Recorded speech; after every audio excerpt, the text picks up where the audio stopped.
अभी मैं एयरपोर्ट हूँ और ये बुक मेरे पास में है फ़िलहाल। इन बैग्स में काफ़ी कॉमिक्स भरी हुई हैं। तो बैटरी बचाने के लिए, मोबाइल की बैटरी बचाने के लिए बेस्ट तरीका मुझे ये लगा कि इसको पढ़ा जाए, क्योंकि मोबाइल से एंटरटेनमेंट करें और फिर उसके बैटरी को फिर से चार्ज करें और चार्जिंग स्टेशन में खड़े रहें, इससे बैटरी की शांति से इसको पढ़ लिया जाए। 3-4 घंटे हैं मेरे पास में, हो सकता है कि मैं इसको पूरा पढ़ डालूँ और इसका रिव्यू भी आपको दूँ। तो जैसे मैंने आपको बताया था कि मैं एयरपोर्ट पे हूँ और महारवण ये कलेक्टेड एडिशन मेरे पास में है। तो टाइम को वेस्ट ना करके इन्वेस्ट करते हुए मैं इसको पढ़ रहा हूँ फ़िलहाल।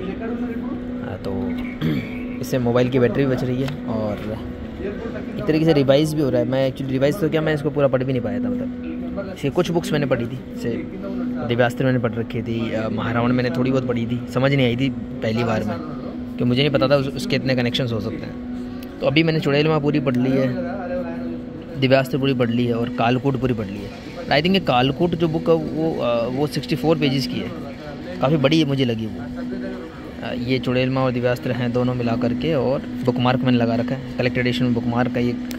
हाँ, ये आई थिंक 64 पेज की है। तो 3 कॉमिक्स मैं पूरी पढ़ चुका हूँ। अब नेक्स्ट है मृत्युजीत। यहाँ तक का अगर मैं रिव्यू की बात करूँ तो चुड़ैल में इससे पहले का इवेंट मुझे पता नहीं, बट भोकाल की शायद शक्तियाँ वगैरह ख़त्म हो गई थी, उसके पंख वगैरह भी नहीं थे। तो ये जिनको ये चुड़ैल समझ रहा था वो कुछ बहुत ही हेल्पफुल थी, उन्होंने भोकाल को शक्तियाँ दी और दिव्यास्त्र प्राप्त करने का तरीका बताया। दिव्यास्त्र कहाँ, एक्चुअली इनके ही थे वो दिव्यास्त्र, जिनको मिले थे देवताओं से, और वो कहाँ पे हैं, भोकाल कैसे प्राप्त कर पाएगा, वो नेक्स्ट कॉमिक्स में दिव्यास्त्र। तो छोटे छोटे इवेंट होते हैं, और जैसे भगवान शिव का त्रिशूल है, अर्जुन का गांडीव है, या महाकाली की जो महाकाली के ये हाँ ये है, और ये हनुमान जी का ये गदा है, विष्णु जी का चक्र है, ये सब दिव्यास्त्र प्राप्त कर लेता है सेकंड में। उसके बाद आता कालकूट। तो कालकूट एक ऐसा राक्षस है, ये देखिए सारे देवता खुश हो रहे हैं, क्योंकि जिस उद्देश्य के लिए उन्होंने दिव्यास्त्र, वो जो चुड़ैल और उनका जो कनेक्शन था उनको दिए थे, वो खुश है कि अब वो भोकाल को मिल चुका है। यहाँ पे कालकूट एक पर्वत का नाम है, जो पर्वत के रूप में एक राक्षस होता है। वो मैंने पढ़ा, इसमें अच्छी लंबी सी स्टोरी है। और इसी के बीच में एक वृद्ध हैं जो भोकाल की सहायता करते हैं कालकूट में, और ये वृद्ध कोई और नहीं बल्कि हनुमान जी हैं, जो भोकाल की सहायता करते हैं, जैसे श्री राम की सहायता हनुमान करते हैं। ये थोड़ी सी रामायण से इंस्पायर्ड है, पर बिल्कुल बहुत स्लाइट है, मतलब कम्प्लीटली अलग है। नारायण तो कम्प्लीटली इंस्पायर्ड है, तो अच्छी है। और इसमें ना ज़्यादा पुराने ज़माने में एक तो ये होता था, फ्रेम वगैरह बिल्कुल फिक्स सकते थे कि फ्रेम के अंदर ही सारे चित्र आ जाते थे। कॉम्प्लिकेशन का था, डिटेलिंग काफ़ी है इस आर्ट में। तो ये काफ़ी बड़े साइज़ में, बिग साइज़ में संजय गुप्ता जी वाले। स्टिल ये जो है क्या नाम, अभी भी मतलब डिटेलिंग काफ़ी आर्ट में, मतलब अभी भी लगता है इससे बड़ा साइज़ होता तो भी चल जाता।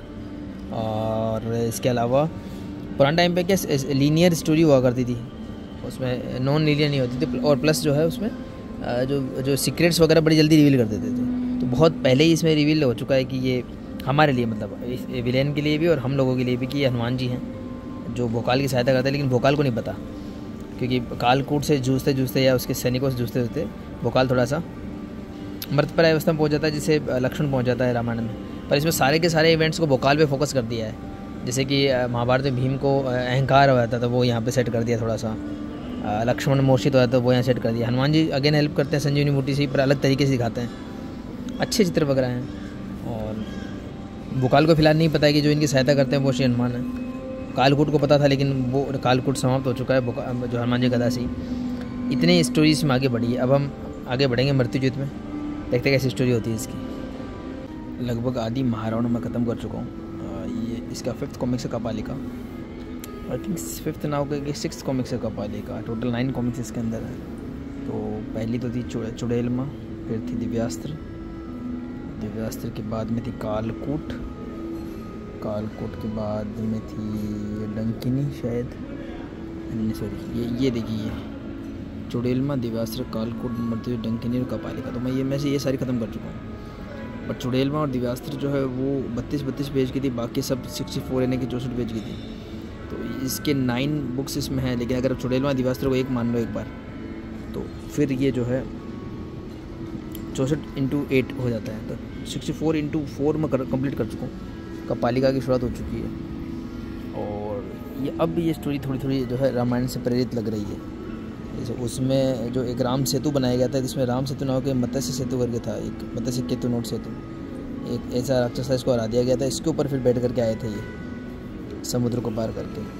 और लंका जो है उसका नाम कलंका कर दिया गया है, क्योंकि बोला कि वो लंका ही थी, पर वो बाद में जब रावण की डेथ के बाद वो काली हो गई थी, तो कलंका उसका नाम है। तो एक कॉमिक्स का नाम भी कलंका है। तो जैसे डंकिनी, कपालिका, कलंका, मुझे लगा ये 3 जो राक्षसियाँ बना रखी है, लेकिन एक्चुअली कलंका उस जगह का नाम है, वो कलंकिनी था उसका नाम। खैर जो भी हो, अभी हम पढ़ेंगे इसको। तो फिलहाल मैं कपालिका पढ़ रहा हूँ।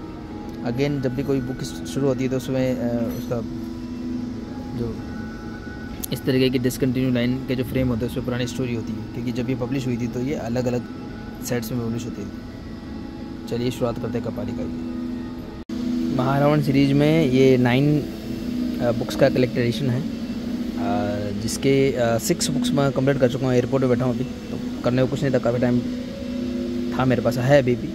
और ये 3 बुक्स मुझे अब 1 घंटे में ख़त्म करनी है, तो ये एक रिकॉर्ड हो जाएगा कि एयरपोर्ट पे मैंने महारावण श्रृंखला को पूरा करा। तो कलंका की तरफ बढ़ते हैं। अब तक की स्टोरी में बहुत आगे बढ़ के काफ़ी वास्ट इसकी स्टोरी है, थोड़ी स्लाइटली रामायण से प्रेरित है और बहुत बहुत अलग है, और काफ़ी कुछ है इसके अंदर। अति क्रूर है, वो एक राक्षस है जो गोपाल की हेल्प कर रहा है, जैसे विभीषण हेल्प कर रहे थे, बट नॉट उस तरीके से नहीं।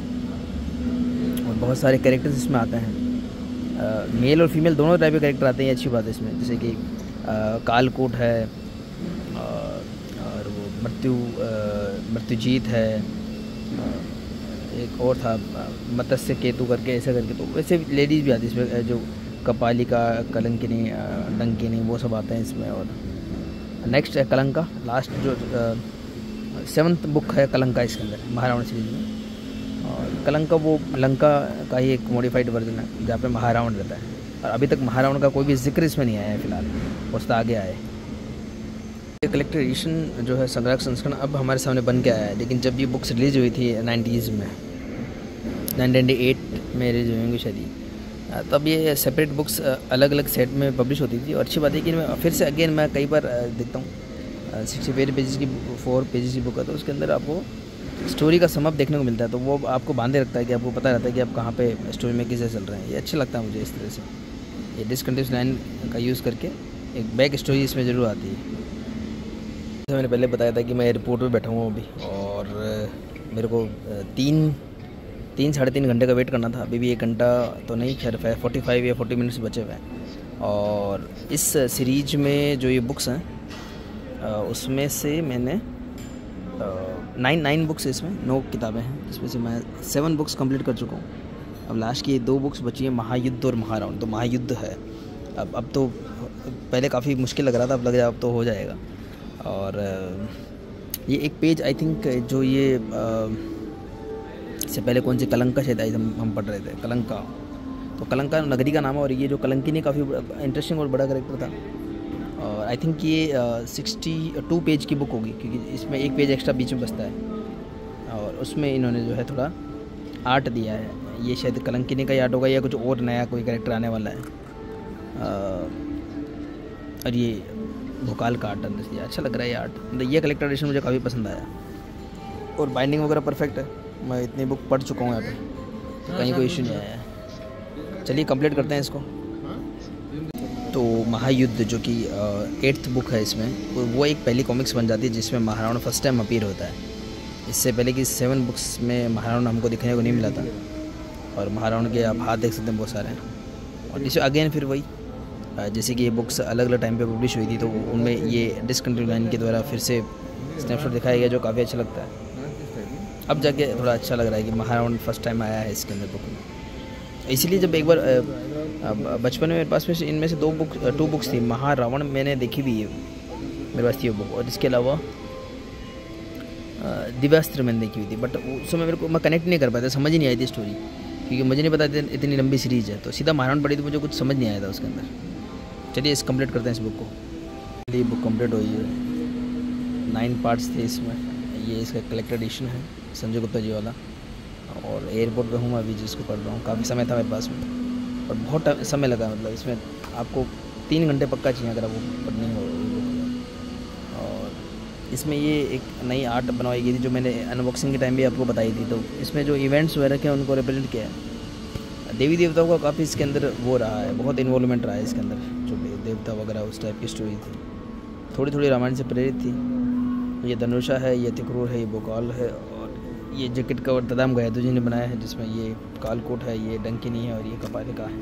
और पीछे महारावण ने दोनों तरफ डबल स्प्लिट में दिखा रखा है। तो लास्ट बुक ख़त्म करी मैंने इसमें। और हनुमान जी शुरू से ही साथ थे इसमें बोकाल के एक व्रत के रूप में। और हमको तो शुरुआत की उसी बुक में पता लग गया था जिसमें थे वो। पहले इतने बिल्कुल बहुत ही सिंपल और लीनियर स्टोरी थी, फिर भी काफ़ी वास्ट है ये स्टोरी, इसको पढ़ने में बहुत समय चाहिए। बट ये है कि हमको शुरू में पता लगा था, लेकिन बोकाल को सबसे लास्ट में पता लगा है। लास्ट में जब स्टोरी एंड होती है तब जा करके, मतलब बोकाल को बीच में एक दो बार शक भी होता है, पर वो कुछ चीज़ें रिपीट होती हैं। ये जो व्रत का रूप में हनुमान जी होते हैं, वो क्या करते हैं, थोड़ा बहुत जो है बोकाल के माइंड को डाइवर्ट कर देते हैं, उसके ईगो को या अहम को या अहंकार को बीच में ले आते हैं, तो वो फिर उसका ध्यान हट जाता है। तो इसमें ये जो सीन है सबसे लास्ट में, सेकेंड लास्ट सीन है, जब हनुमान जी दर्शन देते हैं बोकाल को। इसका मैग्नेट स्टिकर हमको मिला था इस बुक के साथ में। और अच्छा है कलेक्टर एडिशन, मैंने पूरा इसको पढ़ा, बाइंडिंग वगैरह कोई इशू नहीं है इसमें। ये बुक्स इसमें आई थी चुड़ैल माँ।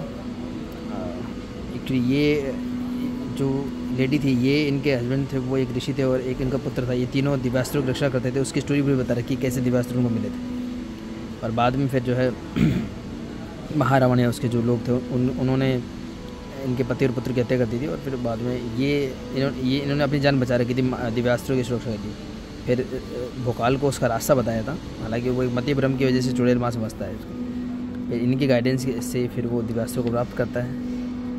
फिर कालकोट पर्वत जैसा एक राक्षस होता है उससे टकराता है। फिर उसके बाद में मृत्युजीत एक और राक्षस होता है जो शायद कालकोट का भाई होता है, उससे टकराता है, जिसमें अमृता थोड़ा सा वो एक होता है। डंकिनी, कपालिका और शायद एक कलंकिनी की प्रतिमा है। और कलंका एक जो स्टोरी थी, मुझे लगा था कलंका ये होगी, जबकि कलंकिनी थी।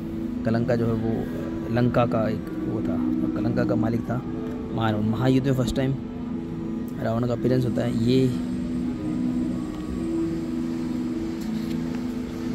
ये है महारावण का, ये है महारावण। स्वर्ण पर्स इसके अंदर है, संजय गुप्ता जी के छोटे बड़े उस समय चीज़ें बता रखी हैं। आलोक शर्मा जी का कुछ इसमें टेक्स्ट दिया हुआ है। और इस पूरे महारावण में जो जितने कैरेक्टर्स आए हैं उनके बारे में बता रखा है, आप वो पढ़ सकते हैं। जैसे धनुषा जो इससे पहले आखिर एक सीरीज आई थी, वो आखिरी निशान सीरीज, तिक्रूर है, वीर हनुमान है, उनके सब जानते हैं। कालकोट है, भीलराज है, मृत्युजीत है, डंकिनी है, कपालिका है, कलंकिनी, हिमराज है। हिमराज पुरानी कोई स्टोरी में उनकी डेथ दिखाई थी, पर वो एक फेक डेथ थी।